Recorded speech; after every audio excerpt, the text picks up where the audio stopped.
It is Monday, August 6th, 2018. I want to welcome you to Let's Talk Native on the LTN Radio Network. This program breaks all the rules for Native radio. No buffalo speeches, no mystic healing, and no special Indian prayers. We tackle the real issues facing Native people with a look back at our glorious and our grave history, a tough look at where we're at now, and look forward to our ongoing battles for autonomy and our free and independent existence. Let's Talk Native is produced in association with Iroquois Promotions on the LTN Radio Network, streaming live from the Cattaraugus territory of the Seneca Nation, and simulcast on the Gwe, that's CKWE in Tandanaga.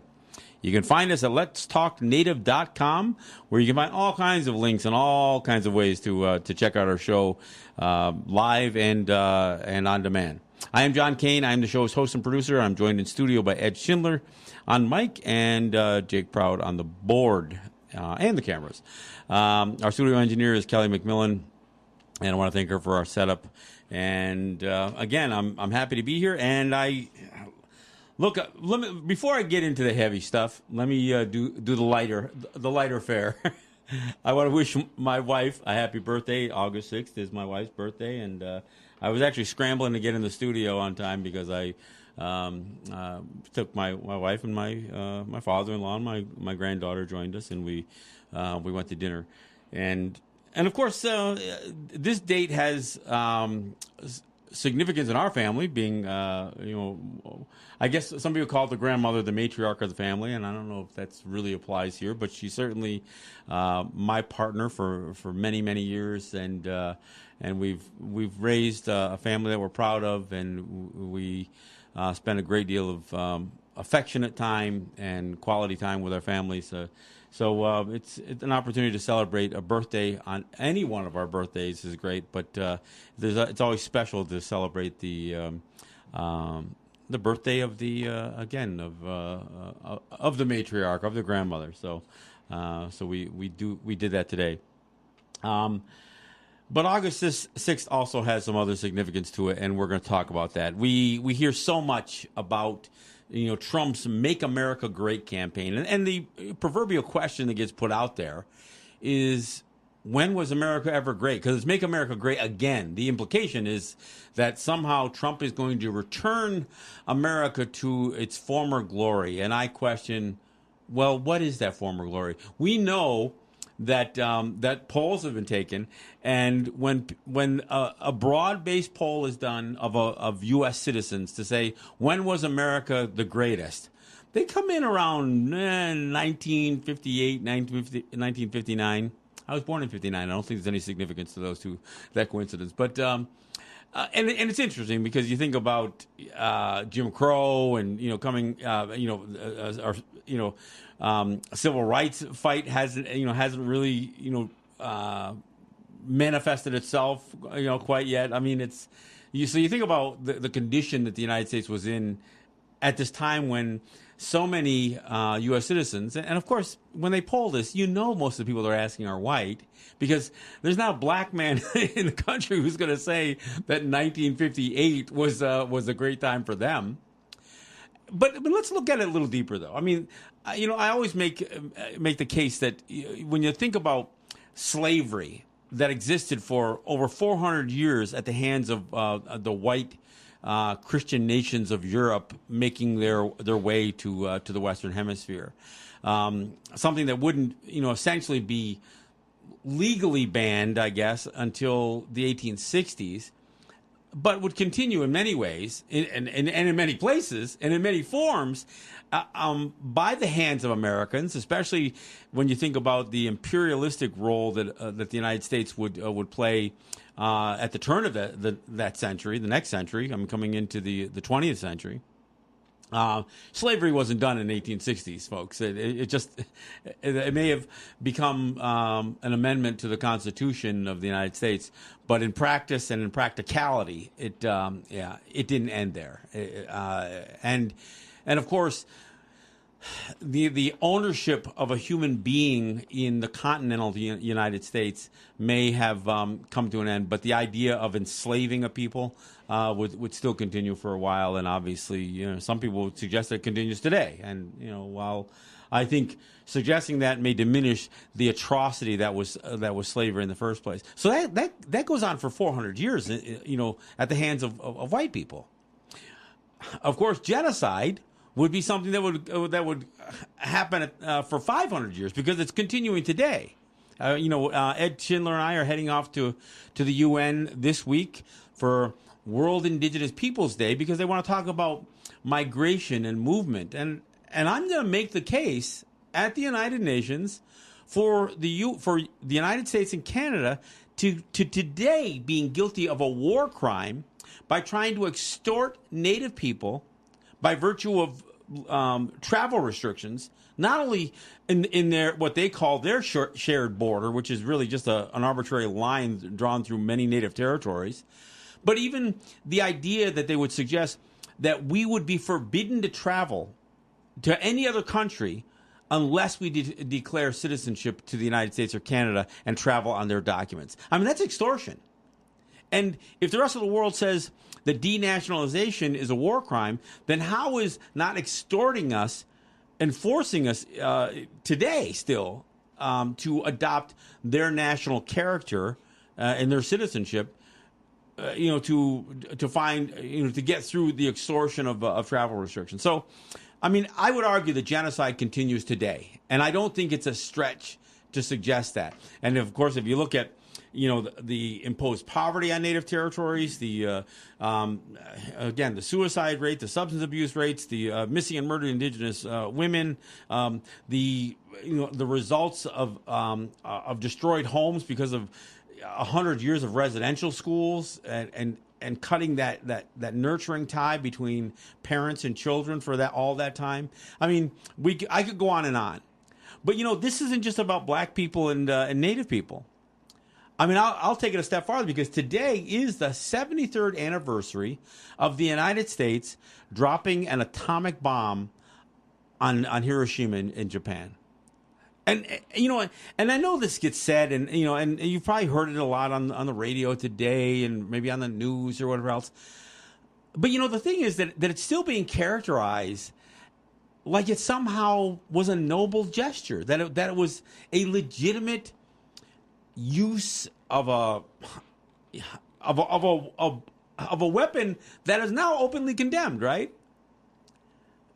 But this whole idea that anybody would suggest that if you go back in time, go back in history, you can find a period of time that the United States was this great bastion of human rights or of moral standards, or was has earned the right to be the arbiter of justice or anything else, and yet I can't find that time.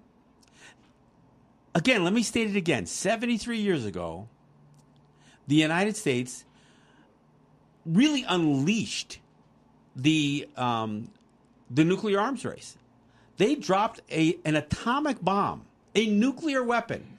The first, and really the United States is the only country to ever deploy a nuclear weapon against anybody. But the crazy part is they didn't drop a nuclear bomb on a military base. They dropped it on Hiroshima. And then a couple of days later, dropped another one on Nagasaki. Now, the argument that somehow Japan, this is what it took to put Japan on its knees, that's not even true. Because if you go back 6 months prior, March 9th and 10th, after years of bombing the hell out of Tokyo, which they've been doing since 1943, in 1945, they would unleash the largest aerial assault that the world has ever seen.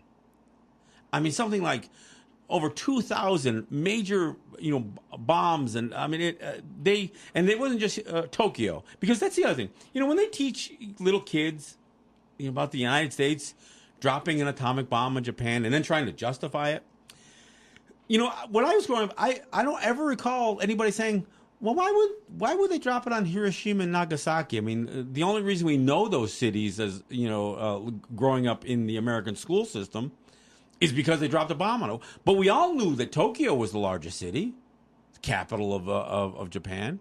Why didn't they drop these these nuclear weapons on Tokyo? And the answer is simple. Because they already bombed the crap out of Tokyo 6 months earlier. And when I say bomb the crap out, I mean killed over 150,000 people in this aerial assault between Tokyo and other cities. They displaced over 1 million people, wiped out homes. And again, Tokyo, it was a city. It wasn't just an exclusively a military base. They had actually put Japan on its knees back in March. And yet, hey, we built 2 of these atomic bombs. And we've tested them. And now we're going to use them. So there you go. Harry Truman gives the green light. And they drop the only 2 nuclear weapons that have ever been used in the history of mankind. The only 2 nuclear weapons that were ever used against anyone, and they were used primarily against civilians. I mean, primarily again. I mean, there may have only been 20,000 Japanese troops killed by with the first bomb, but over 100,000 civilians would be killed with that single bomb. When you combine it with the bomb they were dropped a couple of days later, it would kill 250,000 people. 250,000 people on impact. That's not even talking about the legacy of black rain and cancer and all of this stuff. And by the way, Americans and allied troops who were prisoners of war, yeah, they got killed too. I mean, so, they were collateral damage, as were almost, 5, 6, 7 to 1 were civilians. I mean, that's a pretty high, collateral damage. But so when I hear about this notion of make America great again, I think about the atrocities that the United States has committed. And this one jumps out because today is the anniversary of, again, there's an irony in the fact that the United States will commit a grave atrocity, and then after they do it, the standard changes for what is Geneva Convention, or what is considered conventional warfare, or what is a war crime, or what is a crime against humanity. I mean, like I said, Ed and I are going to go down to the UN after the United States passes the Indian Citizenship Act and does this massive attempt to strip Native people of our identity and impose their citizenship upon us. Then the world says, well, this denationalization thing should be considered a war crime. The conversation existed before the United States did this in 1924, but it would finally be accepted by the rest of the world as a specific war crime to do this, to strip a national or cultural identity from a people and then impose the national identity of a colonial state upon them. That's considered a war crime. And yet the United States not only did it, but continues to do it, as I said, with this whole travel ban and travel restriction thing. So this is a day to really talk about the legacy of the United States. And for those of you, and Ed, again, let me reintroduce you. I mean, Ed is my kind of through a good portion of the year, sits in with me. But you mentioned the lie that is told, right? The one that says, well, the dropping of the atomic bombs actually saved lives. So killing 250,000 people with just 2 devices. I mean, talk about weapons of mass destruction. Killing over 250,000 people, and then a legacy of death that would follow. I mean, and to suggest that somehow this was an attempt to save lives, it ignores what the facts on the ground were about where the war was with Japan, between the United States and the Allied forces in Japan. I mean, it makes it sound like Japan was in full strength and that the only way to tip the balance of power was to launch these nuclear weapons. The balance of power was tipped already. I mean, in fact, Hirohito, by many accounts, was on the verge of trying to begin the process of negotiating a surrender agreement. But I think the media, and the propaganda of the Allied forces says, no, we can justify doing this heinous act of dropping nuclear weapons because this notion that the Japanese would fight to the last man somehow might still put Allied troops, American lives in jeopardy. So what we're taught is that the United States dropping, I mean, they're going to claim that they could justify the use of nuclear weapons then, while now claim that there's no justification for ever using nuclear weapons, especially on a what do they call it, a preemptive or an offensive strike. But I mean, what's your sense for this argument that the United States was justified in using these nuclear weapons? I think the thing that people have to realize is that the United States is taking positions where they don't want Korea, they don't want Iran, they don't want other nations to have nuclear weapons. They want to strip them from any capability of having nuclear weapons. Okay, but they continue their own, right? They continue developing their own. Yeah. Okay, same with Russia, same with China. They want people to stop developing nuclear weapons while they continue.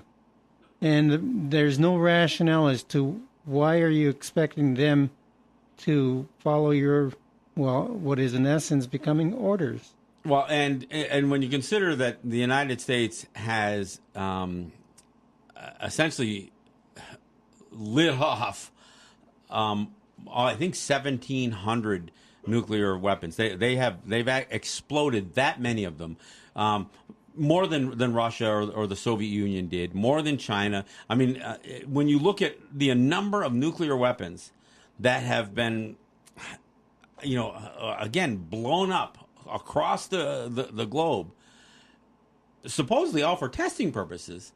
I mean, and we wonder why there's cancer and why there's so much global destruction. Because, again, part of the debate about this Make America Great thing is that the one question is, was America ever great? And of course, the other question ends up being, is Donald Trump the worst president in the history of the United States? And I'll flat out say it. I think Trump is the most incompetent man. I mean, he's certainly the most incompetent rich man, but he's the most incompetent man to ever serve as the president of the United States. I mean, he is an ignorant fool. He is immoral. He is unethical. He is racist. He is all of that. He's corrupt. But having said all of those things, I don't know that he's the worst president, because if you want to measure presidents on body count, especially unnecessary death and destruction, if there is such a thing as necessary death and destruction, I don't think Trump even comes close. And again, I'm not trying to give him a pass. I think he is the worst human being possibly, to sit in the office. But in terms of what he does as the president of the United States, I think he's terrible. So let me give you I think he is terrible. And in the modern era, he might be the worst. But let's not forget how many people were killed in Iraq and Afghanistan. I mean, in Iraq they were killed, and the premise for the reason was supposed to be 9/11, and Iraq had nothing to do with 9/11. Mm-hmm. So when you think about the number of people killed as an act of aggression by the United States. Look, we can get the numbers on Harry Truman, and we can also put proportional numbers to presidents going back to to Teddy Roosevelt and the number of people that he killed in terms of pursuing American imperialism, the number of Native people that were killed by the Christian nations of Europe and U.S. and Canada and all of that. I mean, the death count, the body count can be significant, depending on for so many of these presidents. So I'm not sure that Trump it would even make the top 10 list in terms of presidents that have done things to cause death and destruction throughout the world. I don't think he's in the top 10, but he's capable. I mean, it's like he's the only modern president to say, there's no sense in having nuclear weapons if you're not going to use them. Yeah, that's a Donald Trump quote. He's also the same guy who says he could kill somebody in the middle of Fifth Avenue and not pay a price for it in the voting booth. So this guy's own ego is such that he is totally changing, what diplomacy means, what the integrity. And again, I have a real problem with anybody suggesting that the United States is this bastion of integrity. But pulling out of the Iraq nuclear weapons deal, they begin to impose the new sanctions today. That's how they celebrate the anniversary of killing 250,000 people with nuclear weapons. Is they're going to start sanctioning a country for developing nuclear weapons. So I think he is terrible. But if you think that Trump is the worst, then what you automatically must assume, okay, then there must have been these great presidents that would essentially qualify Trump's claim that there was a great time that America could return to. And I simply don't think that's the case. There's two things to pay attention to. One, we're not talking about soldiers only. We're talking about people, okay, through Iraq, through Iran, as well as in Afghanistan. There were people, and they were being killed off by modern technology, okay, that, they had no reason to kill them off other than they were collateral damage, okay? And the other thing is, what makes America great? That is something that people haven't been answering. What is it that supposedly makes America great again? At one time, America was considered the most feared country in the world because of their military strength. Is that what makes America great? And if it is, what is being done regarding that? Because Trump wants to basically eliminate nuclear weapons except for the United States and Russia. Well, and of course those Christian nations of Europe that have also have a history of absolutely atrocious behavior. So I mean, I think when people ask that question, and again I've seen it posted on Facebook many times. This whole idea of when was America ever great? And we could argue because of the racism that the United States has, or that has been the foundation of the United States. Racism that could justify slavery, racism that could justify the genocide, the theft of lands, the theft of resources, the massacres of Native people, the intentional. I mean, look, the United States not only became the first nation to utilize, the first and only nation to utilize nuclear weapons against a target, military and civilian target. The Christian nations of Europe who were making their way onto the end of this hemisphere were among the first to use germ warfare. The spread of smallpox by the issuance of blankets and other means for trying to, and of course they don't say to eradicate a race. They wouldn't use words like that. They use words like depopulation. And then they would try to say that it was a natural spread of a pathogen that would take a people with inferior immune systems. That's not the case. I mean, the reason so many Native people died at the hands of these diseases was not an accident. It was not. It was, one, intentionally spread, and two, there were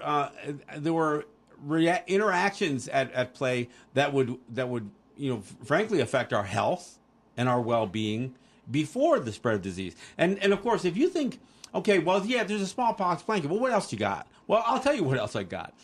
The mortality rate in the residential schools that existed from the mid-1800s until past the midway point of the 20th century.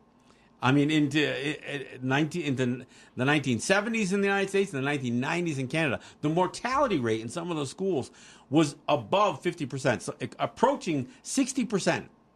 So that meant that out of 10 kids in these schools, in some schools worse than others, 6 of them would die. 6 of them would never come out of those schools. And tuberculosis would be one of the ways that would happen. Now, why would that happen? Because there was an intentional resistance to quarantine. So they would just let tuberculosis spread throughout all the dormitories and wipe out more than 50% of the population in these schools. Now, so that's the spread of disease. Now, what was the other way to diminish the population through the use of residential schools and others? Sterilization. Both in the U.S. and Canada, they were literally adopting a practice of making sure that we would not repopulate. So after wars and genocide, massacres, starvation, the flooding of our lands, the stealing of our children, what that hadn't accomplished, they thought they could phase us out by sterilizing, by literally through surgery, making sure that our young women would never become mothers. So, again, when was America great again? Give me that date again. 1958? No, it wasn't great then, and it wasn't great in 1945. It wasn't great in 1943. It wasn't great coming out of World War I when everyone wants to say the Yanks went and saved Europe. You know what? Bullshit. So, if you want to ask that question, when was America great again? Well, the moment it started being called America, it lost its greatness. It lost its greatness. So you've got to go back to 1491. 1491. Because from the moment Columbus showed up on the shores of the indigenous people of the Caribbean, he would begin to desecrate the land, to commit heinous crimes against humanity, against the people, and it wouldn't stop and hasn't stopped. The fact that we have missing and murdered indigenous women as a thing, the fact that is a real thing, just is another indication of just the level of genocide and the difficulty in stopping a process that has become so much a part of the American identity, the U.S. identity, and the identities of the Christian nations of Europe. And there's another thing. We've been talking about human beings.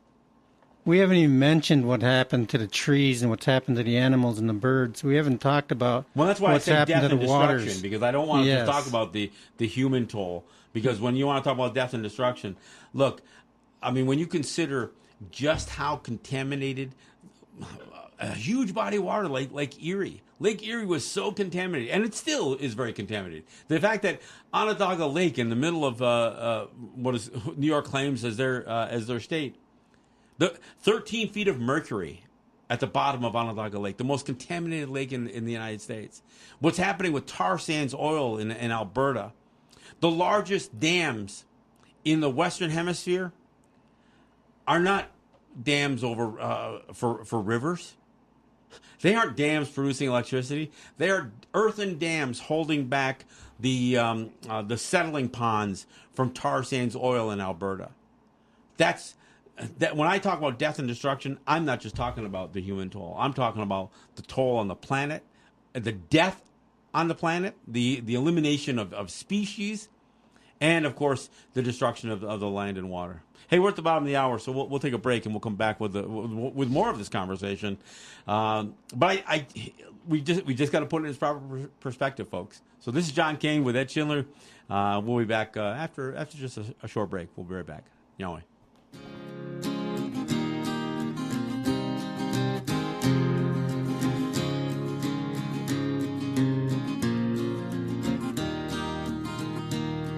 He's 5'2" and he's 6'4". He fights with missiles and with spears. He's all of 31 and he's only 17. He's been a soldier for 1,000 years. He's a Catholic, a Hindu, an atheist, a Jain. a Buddhist and a Baptist and a Jew. And he knows he shouldn't kill, and he knows he always will kill you for me, my friend, and me for you. And he's fighting for Canada, he's fighting for France, he's fighting for the USA, and he's fighting for the Russians, and he's fighting for Japan. And he thinks we'll put an end to war this way. And he's fighting for democracy, he's fighting for the Reds. He says it's for the peace of all. He's the one who must decide who's to live and who's to die. And he never sees the writing on the walls. But without him, how would Hitler have condemned him at Dachau? Without him, Caesar would have stood alone. He's the one who gives his body as a weapon to the war. And without him, all this killing can't go on. He's the universal soldier, and he really is to blame. But his orders come from far away no more. They come from him and you and me. And brothers, can't you see? This is not the way we put an end to war. All right, thanks for coming back. That's Buffy St. Marie, and that's Universal Soldier. It is it is really probably the most direct song commentary, musical commentary on war and anti-war. Because, look, somebody had to fly that plane. Somebody had to fly the Enola Gay to drop that atomic bomb on Hiroshima. Somebody's got to carry the rifles and operate the tanks. And if we stop giving countries like the United States the human power, I mean, in spite of their missiles and their tanks and their battleships and their aircraft carriers and their jets and their bombers, I mean, in spite of all that stuff, if we stop giving them the human beings to do this, if we stop giving them that universal soldier, then it forces, and I don't mean just the United States, I mean globally, when we stop giving the human power to wage war, then it forces mankind to come up with other ways to solve problems. And we're not even close to turning that back. We're seeing military, armies, soldiers. I mean, it's become such a common expression these days that people use, they try to romanticize it. We're not even going to call them soldiers. We're going to call them warriors, like it's got some nobility to it. Like they are knights of the round table that are just out there, forging, all of the, the moral standards for the world, and ignoring, and not just ignoring the people who give the orders, the people who, create legions of men who have learned how to dehumanize the rest of the world so they can justify their heinous acts against these people. And, and look, the idea, I mentioned the Geneva Convention the other, in the first half hour. The idea that somebody would actually say that there's rules for what and how you can kill people. How bizarre is that? And who's there? Who's going to monitor whether the rules are followed? I mean, where do troops and the people who give the orders and the people who are responsible for these boots on the ground, where does somebody get held accountable for the rapes? Where does somebody get held accountable for the killing and slaughtering of civilians? And I'm not just talking about North Korea or Vietnam. I take it personally. I'll tell people, read the accounts of the Sand Creek Massacre. Read the accounts of what Americans wrote about what was done to the men and the women and the children during the Sand Creek Massacre. And then tell me about rules of engagement. Tell me about Geneva Convention. Tell me that the United States hasn't committed some of the worst atrocities that the world has ever seen. And like I said, what happens? The United States does it, and then later, the United States will try to stand up as the moral authority on what is just and what is justifiable. You know, I talk about Stephen Kinder's book, True Flag, which is this book about American imperialism, where the United States goes beyond the imperialism that they would, really unlawfully impose within the continent, and then not only go into Hawaii with an illegal occupation, but then try to push another European power off of their control of the Philippines, off of the control of some of the other South Pacific regions, and Cuba and South America and Puerto Rico and so many other places. And the United States would have its concentration camps, and it would have its torture facilities, and it would enslave. I mean, one of the most absurd things that I felt like had to be corrected right away, not because it isn't a true atrocity to see the United States separating children from their parents at the borders, claiming that it's about illegal immigration. But when I heard Americans saying that goes against American values, I'm thinking that's just pure BS. Because stripping children, especially of color, from their parents, and I've said this before, this is my line, it's as American as apple pie and the atom bomb. Because the idea of stripping kids from their parents is what they did for centuries.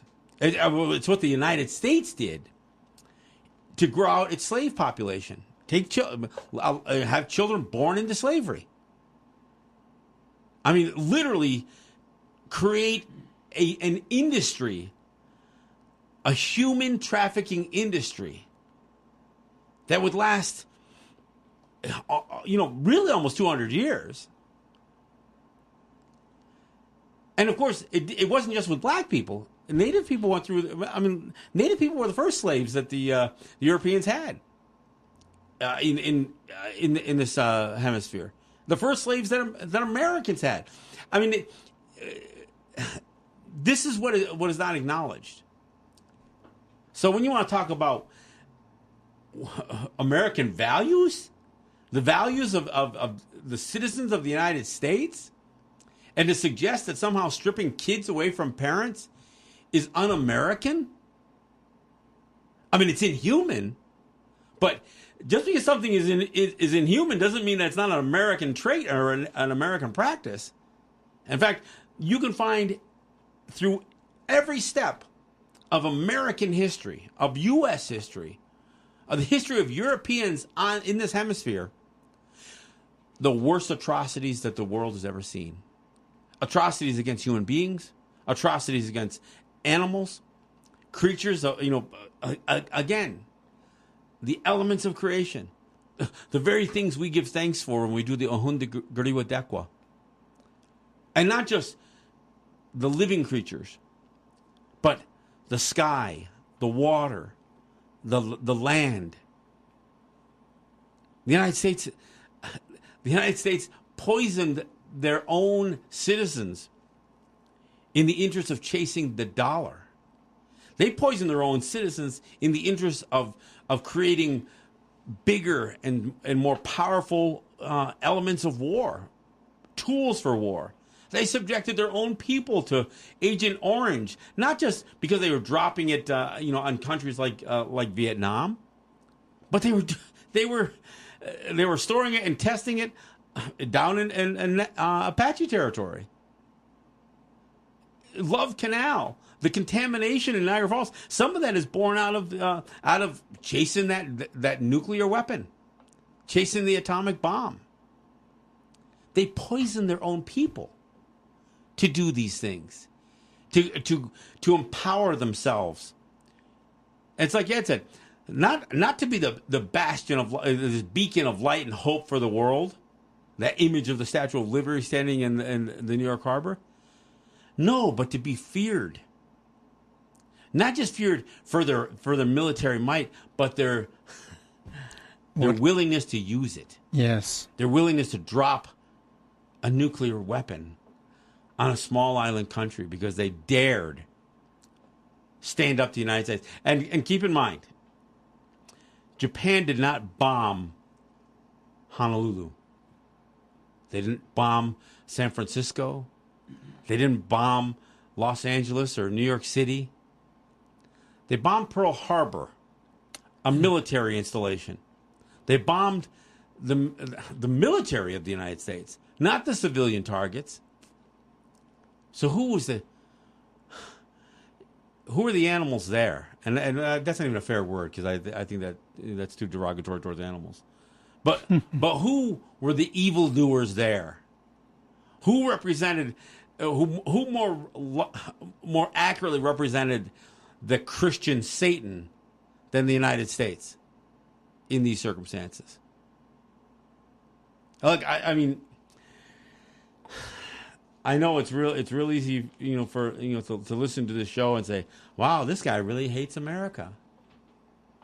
Whatever that means. I mean, again, people want to let the United States appropriate that word America to be theirs, but you know what I hate? I hate injustice. I hate atrocities being committed against people, the planet, other parts of creation. That's what I hate, and is what I will continue to speak out against. And the other thing to be aware of is how many people are just allowing that to happen, as if they have no power to do anything or they have no concern to do anything. Where the water, where the air, where the earth is literally being polluted beyond supporting life and all life. And yet the people still think, well, I can make money from this job or that job. And that's what their foremost concern is. And if you think, and again, if you think that somehow when you look at, these terrible decisions that are made politically, if you think it's just one side of the political spectrum doing it, I don't know if maybe we can look it up exactly how many congressmen Democrats voted to support the budget for the military just last week. Mm-hmm. And what was it? It was $700 billion? $700 billion? There's no checks and balances. It's the right and the left doing this. I mean, so if this is the thing that I've always got to say when we're talking about, when I use the word run the Gaius, we consider all 45 of the presidents of the United States, these guys who not just were town destroyers in the idea of destroying a village, but the decision makers, the men in power that would be so vicious as if to tear at the flesh of not just the people, but the flesh of tear out the land, destroy food and the ability to raise food, destroy ecosystems. That's why we call all 45 of them run the Gaius, regardless of party. Because it is both parties that do. And you know what? It's not even just the president. It's these people who claim to be representing the American people, the U.S. citizenry. It's the senators, it's the congressmen from both parties. Yeah, I mean, it's easy to when you hear the racist remarks that comes out of that come out of the right wing, the Republicans. It's easy to ignore the fact that maybe the language that's coming out of the Democrats doesn't sound as vitriolic, but their actions are every bit as are. I mean, like I said, I've mentioned on the show before.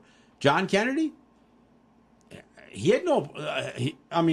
If he had any reservations, no pun intended, in allowing a dam to be built to condemn 10,000 acres of Seneca land in the Kinzua Dam project, he didn't stand up against it.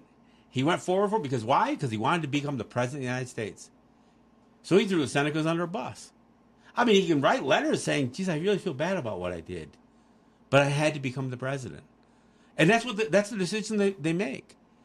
Barack Obama, I talked about him and his role with the Dakota Access Pipeline, but we can go right down the pike. When you talk about death and destruction, I mean, you can obviously look through what Truman and Roosevelt and and the Roosevelt before him, and of course you can come to modern times. You look at what the Bushes did. You can look at the role that Obama played in again ramping up death by drone. Look, there was just an assassination attempt in Venezuela by drone. Well, where do you think that technology got developed, folks? If you think that it's the nuclear arms race that is the problem, you've got countries trying to build bigger and more powerful missiles to carry, whether it's nuclear warheads or whatever. What was it? Russia claims they've got a missile that the United States can't stop. They can't intercept it. They can't. It's stealth. It's too fast. It's too invisible for the United States. And look, that's meant to scare people. I mean, I don't even know if half of this stuff is real, but I know some of it's real. And why? Because look, you can go online and see how many times France, Great Britain, India, Pakistan, Germany, China, the United States, the Russians, the Soviet Union before them, how many times they have detonated nuclear weapons across the globe, especially down in the South Pacific. Man, those poor places down there got used as testing ground. I think the last nuclear weapon that was detonated in the South Pacific was by France. And of course, we know that you've got both Iran and North Korea that's been pursuing this stuff. I mean, look, folks, the United States is they're the forefront. They're the leaders of the free world. I love it when they say that. Leaders of the free world, a free world. I mean, that is what the United States has done everything in their control to stop. Ask a Filipino about living free and independent. Ask Puerto Ricans about that. Ask any Native person on, whether it's on the West Coast or the East Coast or all of the land in between. Ask a Native person on the north side of that imaginary line drawn between the United States and Canada. Ask a brown person who is really indigenous, who is caught up in this racism that the United States is perpetrating against people. Really, they're called illegal immigrants, but they're really just people who, historically, through the millennia, have been people that had migratory patterns, and yet they'll be called illegal immigrants now by white people, of people who have no real legitimate history in the Western Hemisphere. Will tell brown people, indigenous people, that they are the illegal immigrants. And it's absurd. It's absurd on so many different levels. So here we are, August 6th. And of course, like I said at the beginning of the show, it's a day that in my family, it's my wife's birthday. It's Brenda Kane's birthday, but I'm reminded every year about the United States dropping an atomic bomb, a nuclear weapon, on a city, predominantly civilians, almost 6 or 7 to 1 civilians. And then 3 days later, dropping another one on a city, a similar makeup.